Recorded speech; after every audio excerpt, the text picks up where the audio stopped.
What if the God you were taught to worship isn't God at all? What if the creator of this world is an impostor, a blind architect who mistook his own shadow for divine light? For nearly 2,000 years, the Church has fought to bury one name, one teaching so dangerous that entire libraries were burned to erase it. They called it the ultimate heresy. The Gnostics called it the truth. His name is the Demiurge. And the Church feared him not because he was false, but because acknowledging him would shatter everything they'd built. Because if the God of the Bible isn't the true source, then what has humanity been worshipping all along? In 1945, an Egyptian farmer digging for fertilizer near the town of Nag Hammadi struck something unexpected. Not soil, but a sealed jar buried in the desert sand. Inside, wrapped in leather, were 13 ancient codices, texts that had been hidden for over 1,600 years. These weren't lost gospels or forgotten psalms. They were something far more dangerous. They were Gnostic scriptures, and they told a story the Church had spent centuries trying to erase. The Gnostics spoke of a reality beyond this one, a realm of pure light and consciousness they called the Pleroma. From this infinite fullness emerged divine beings called Aeons, emanations of the true source, each one reflecting an aspect of the eternal. Among them was Sophia, the embodiment of divine wisdom. But Sophia, moved by curiosity and creative desire, acted alone, without her divine counterpart. And from that solitary act, something flawed came into being. His name was Yaldabaoth, the Demiurge, the blind god. Unlike the Aeons born of unity, the Demiurge emerged from separation, from incompleteness. He was never meant to exist. And because he came into being outside the fullness of the Pleroma, he couldn't perceive the realms of light above him. He thought he was alone. He thought he was supreme. And in his ignorance, he made a declaration that would echo through millennia. I am God, and there is no other beside me. But the Apocryphon of John, one of those buried texts, records what happened next. A voice answered him from the infinite realm above. You are mistaken, Samael, it said. The blind god. Enraged by this correction, yet unable to perceive its source, the Demiurge did what all insecure rulers do. He built a kingdom to prove his supremacy. He shaped matter into form, crafted the planets and stars, and populated his creation with Archons, cosmic enforcers, who would serve as wardens of his domain. Then, in a final act of imitation, he created humanity, trapping fragments of divine light, sparks from the Pleroma, inside vessels of flesh. This is the heart of the Gnostic warning. The world you see around you, with all its beauty and suffering, is not the creation of the true God. It is the work of a lesser being, an ignorant architect who built a prison and called it paradise. The true God, the infinite source, dwells beyond this realm entirely, in the eternal light of the Pleroma where no shadow falls. And here's what made this teaching so dangerous. If the Demiurge is the creator of the material world, and the God of the Old Testament is described as the creator of the material world, then the conclusion becomes unavoidable. The God of the Bible, the jealous deity who demanded worship and obedience, who punished and destroyed, was not the true source at all. He was the Demiurge. You can imagine what this meant for the early church. In the 2nd century, as Christianity was establishing its authority, Gnostic communities were teaching that the God Christians worshipped was a false god, an impostor. Church fathers like Irenaeus of Lyon wrote entire volumes attacking this claim. He called it blasphemy, heresy, a doctrine of demons. But why such violent opposition? Why dedicate so much energy to refuting a teaching if it held no truth? Because the stakes were absolute. If people believed the creator of this world was false, then the entire foundation of church authority collapsed. The Bible's God would be exposed as the villain, not the savior.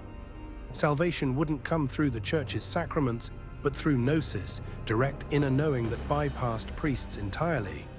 And perhaps most threatening of all, it would reveal that the church itself, with its hierarchy and control, mirrored the very system of the Demiurge. So they did what empires do when truth threatens power. They buried it.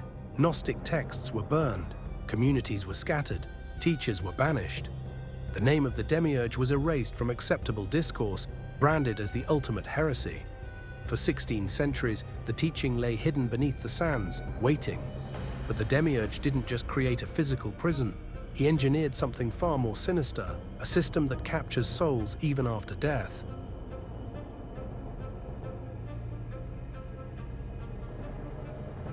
The Church tells you death leads to heaven or hell. The Gnostics knew better. They warned that both were illusions designed for the same purpose, to keep your soul imprisoned. Because the Demiurge's greatest achievement wasn't the material world. It was what happens the moment you leave it. Imagine your final breath leaving your body. The weight of flesh dissolves, pain vanishes, and suddenly you're floating in a vast, luminous expanse. Then you see it. A tunnel of light, radiant and irresistible, pulling you forward with a warmth that feels like coming home. Loved ones appear at the end, smiling, calling your name. This is heaven. This is freedom. But the Gnostics would interrupt this scene with a warning. Be careful, soul. Not all that shines is light. According to their vision, what millions call the afterlife is often the opening gate of the cycle. That tunnel of light is a construction, a luminous snare woven by the Archons to recycle you back into the wheel of death and rebirth.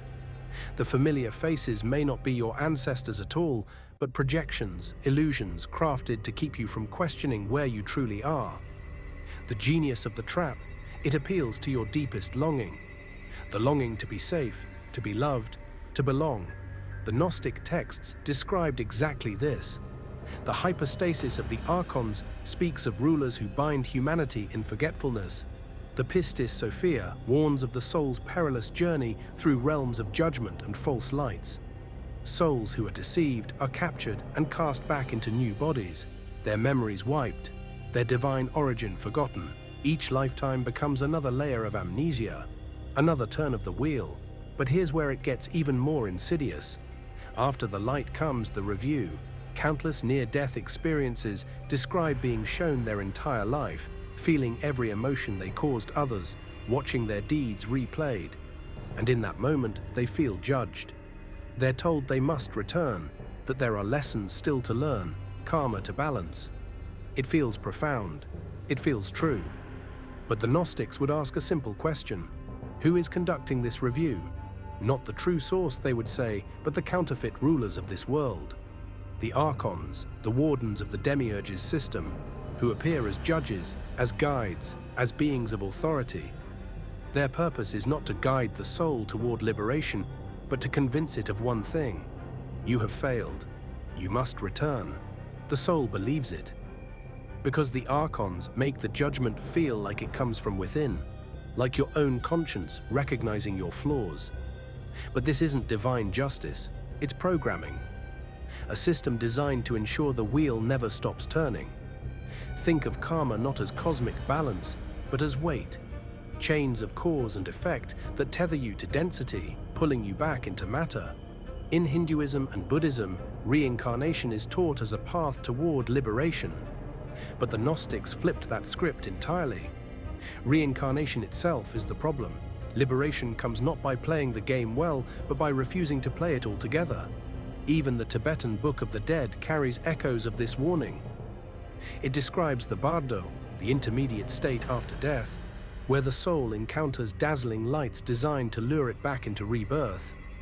Different cultures, different eras, yet the same warning. Death is not the doorway to freedom, it is the moment when the trap tightens. So how do you recognize it? The Gnostics taught a crucial distinction. The false light dazzles and demands. It overwhelms with beauty, creates urgency, uses emotional manipulation. But the true light, the radiance of the pleroma, awakens and liberates. It doesn't coerce, it doesn't rush. It feels not like discovering something new, but like remembering something ancient. The wheel turns endlessly. Birth, suffering, death, false light, rebirth. Each time you return, you forget who you are. Each lifetime erases the memory of your divine origin. And while you struggle with pain and distraction, the Demiurge's system tightens its hold. The Archons feed on your return, on your continued participation in the cycle. But here's what the Church could never allow you to discover. If the Demiurge controls death, if the afterlife itself is part of his domain, then their promise of salvation becomes meaningless. If this is stirring something in you, if you feel that ancient knowing awakening, hit that subscribe button and turn on notifications. And leave a like so this reaches others who are ready to remember.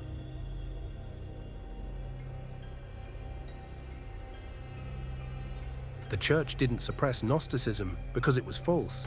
They buried it because it was devastatingly true. And that truth shattered everything they were building. Because if the Demiurge controls both life and death, if the God of the Bible is the false creator, then every promise the church ever made becomes a lie. In the early centuries of Christianity, before councils and creeds locked doctrine into place, dozens of gospels circulated among communities. The Gospel of Thomas, the Gospel of Mary, the secret book of John. These texts taught something radical. Salvation didn't come through priests, sacraments, or institutional authority. It came through gnosis, direct inner knowing that bypassed the church entirely. Jesus, in these Gnostic texts, wasn't preaching submission to the Creator God. He was revealing a truth that predated the material world. In the Gospel of Thomas, he says, "The kingdom of God is inside you and outside you.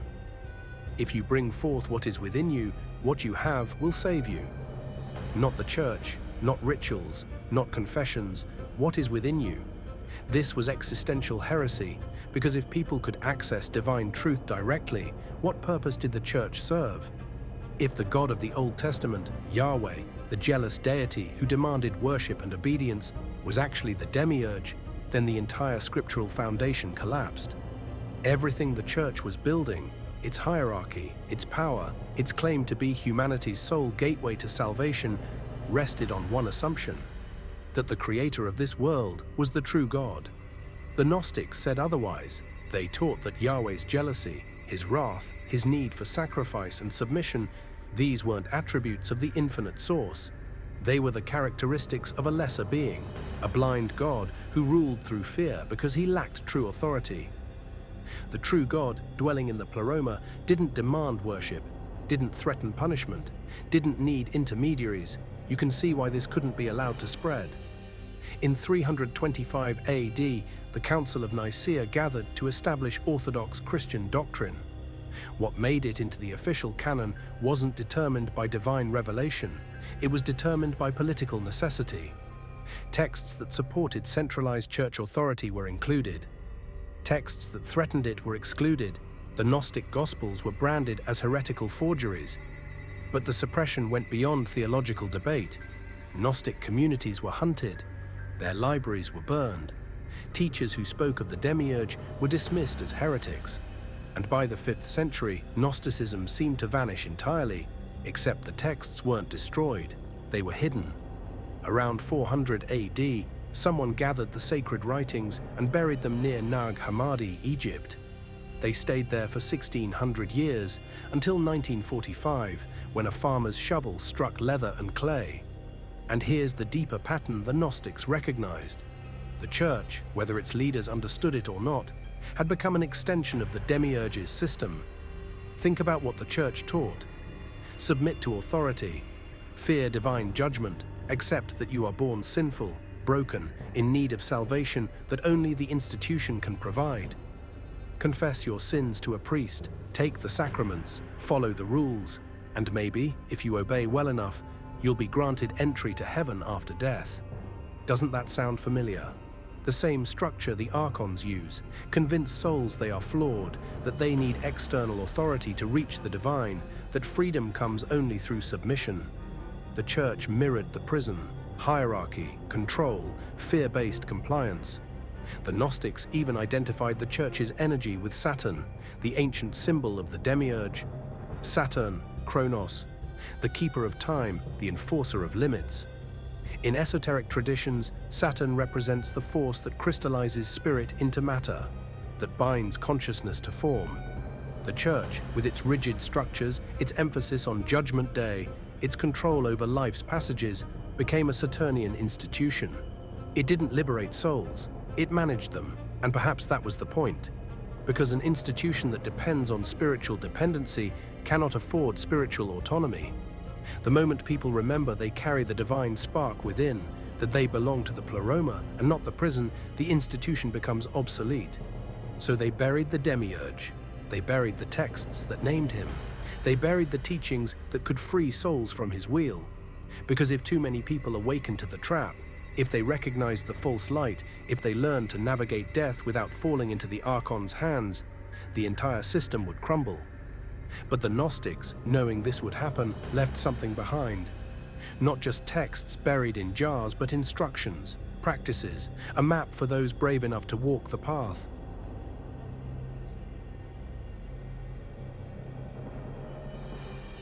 The Gnostics didn't leave their followers defenseless.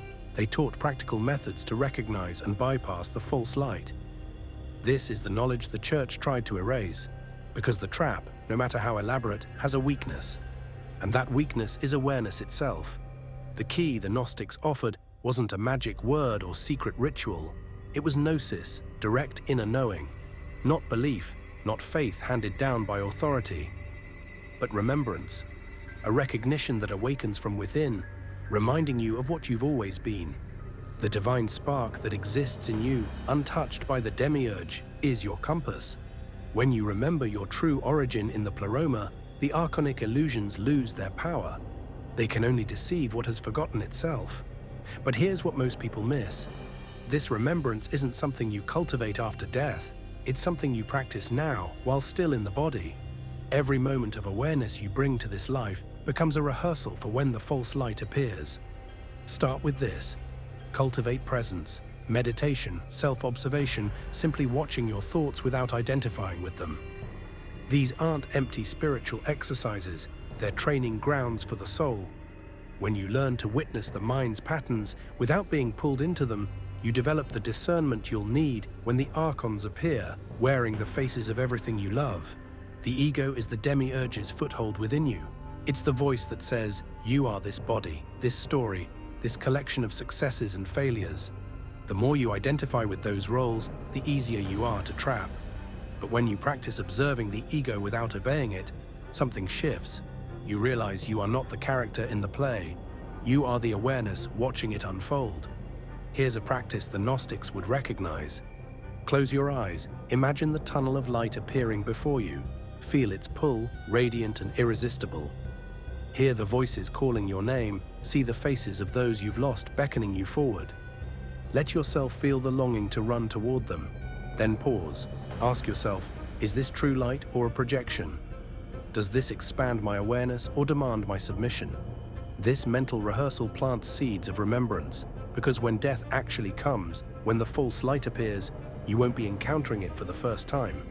You'll have practiced discernment. You'll have strengthened the part of you that can see through illusion. And here's the distinction that matters. The false light dazzles and demands. It overwhelms with beauty, creates urgency, uses emotional manipulation to make you choose immediately. But the true light, the radiance of the pleroma, awakens and liberates. It doesn't coerce, it doesn't rush. It feels not like something external pulling you, but like something internal remembering itself. The Gnostic texts speak of secret names and seals, mystical passwords that allow the awakened soul to bypass the archonic rulers. The first apocalypse of James describes how the soul must declare its origin. I am a child of the true Father. I come from the realms of light. I am not subject to your domain. This isn't arrogance, it's recognition. The Archons have power only over what believes it belongs to their system. When you remember you were never meant to be here, that you are a spark from beyond the Demiurge's reach, their authority dissolves, but the practice goes deeper than words. It's about releasing attachment to everything that ties you to this realm, the unfinished business, the grudges, the desires. These are hooks the Archons use. Every attachment becomes a cord pulling you back to the wheel. This doesn't mean living without love. It means recognizing that your essence is not bound to outcomes in the material world. The Tibetan monks understood this. They practiced fawa, preparing for death through visualization and breathwork. The Egyptian initiates learned declarations of innocence, speaking truth in the face of false judgment as an act of sovereignty. Different traditions, same understanding.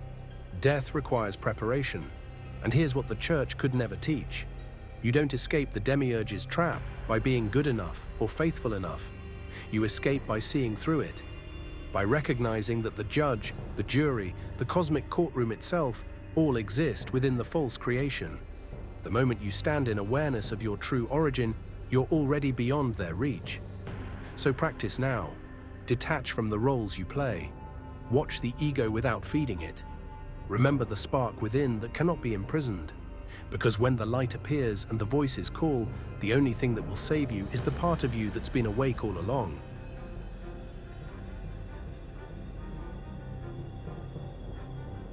Here's what the Gnostics understood that still terrifies institutional religion today. The Demiurge's power exists only through your agreement. The moment you withdraw it, the prison dissolves. Not through force, not through fighting, but through a simple shift in awareness, because the chains were never real. They were always made of forgetting. The divine spark within you, that fragment of the pleroma, cannot be imprisoned. It can only be obscured, covered by layers of identity, fear, and belief in separation. But it remains constant and untouchable, waiting beneath everything the Demiurge built. Every act of remembrance, every moment you recognize yourself as consciousness rather than form, cracks the illusion. And when enough cracks appear, the entire structure collapses. This is why the Gnostics spoke of being in the world, but not of it. Liberation doesn't wait for death. It begins now, in this moment, with the choice to see clearly. You can operate within the Demiurge's system, navigate its rules, play its games, without letting any of it define who you truly are. The trap only works when you believe you are the mask. Think of the ego as the inner reflection of the Demiurge. It organizes your reality through labels, comparisons, judgments. It tells you who you are based on what you own, what you've achieved, what others think of you.